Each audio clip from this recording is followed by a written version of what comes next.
Yes, ready, start. Ever since the beginning of the community development program, I have taken deep interest in it.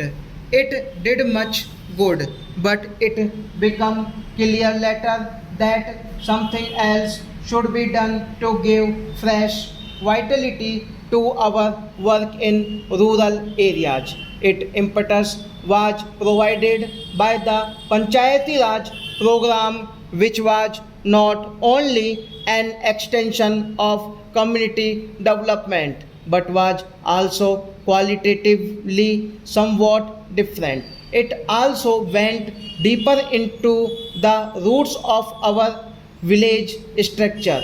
Therefore, I was deeply interested in it and attached great importance to it.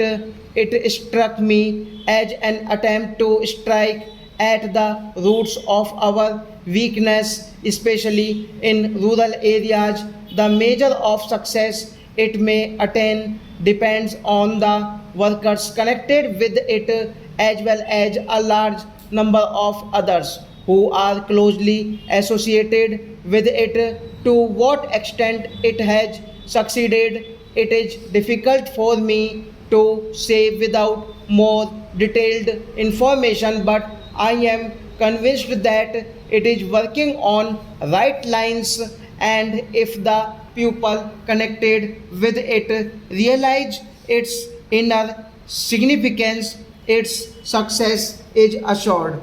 On achieving independence, we inherited not only various psychologies and habits of the British times but also an administrative apparatus which, though good in its own way for the purpose the British government has in view, did not fit into the new order that we were trying to build. Many of our officials were well trained and good not, but naturally they were too much tied up with the old order.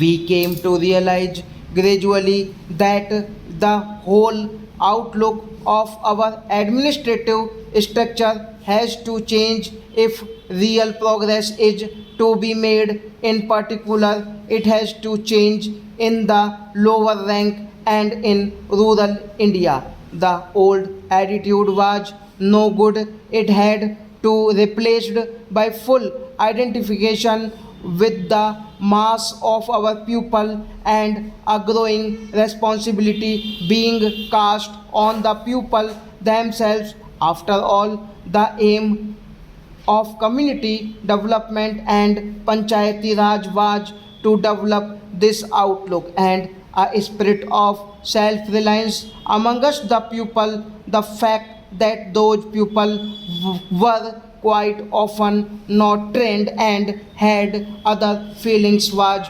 obvious. Nevertheless, the only way to train them and to lessen their failing was to give them the chance of shouldering responsibility and learning by their own mistakes.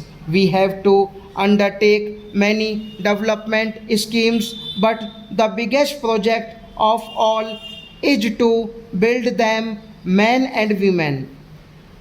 We have met after a fairly long interval since January last. The last time were met was soon after emergency was declared in the wake of Chinese invasion. That emergency is still with us, though it has lost some of its immediate urgency. But we have to prepare to meet the threat which is still there. It is clear that even from the point of view of the emergency, it is of the utmost importance for our development work to go on. Emergency does not merely mean raising soldiers or getting aircraft. It means production for defense, especially after all other types of production, more particularly on the agricultural front, is equally necessary. We have done many things which are creditable to us, but all overall picture is not one of fast progress, especially in the agricultural doma. In this is rather distressing because agriculture is the basis of all our development work. If we fail in agriculture, it does not matter what else we achieve, how many plants we put up, our economic development will not be completed. Agriculture is more important than anything else, not excluding big plants, because agricultural production sets the tone to all economic progress. It is agriculture that gives the material for progress. If we fail in agriculture, then we fail inevitably in industry also. I am laying stress on this because, in spite of the emphasis on this, it appears to me that agriculture is often considered a routine job not deserving to be taken charge of by the brightest of the ministers. Agriculture is more important by itself than many chief ministers. You may say chief ministers are all important in a government. Of course, from the point of the departments and administration, chief minister's portfolio is most important. I should not be sorry if the chief minister himself took charge of agriculture. It must be done by a man with a sense of devotion to work, with emergency and enthusiasm and some ideas. That is unfortunately not so now. In any case, that is not the impression we get. Progress has not been satisfactory even in regard to another matter, land reforms. It is immediately connected with agricultural progress, and as a problem, it has been with us ever since we became independent.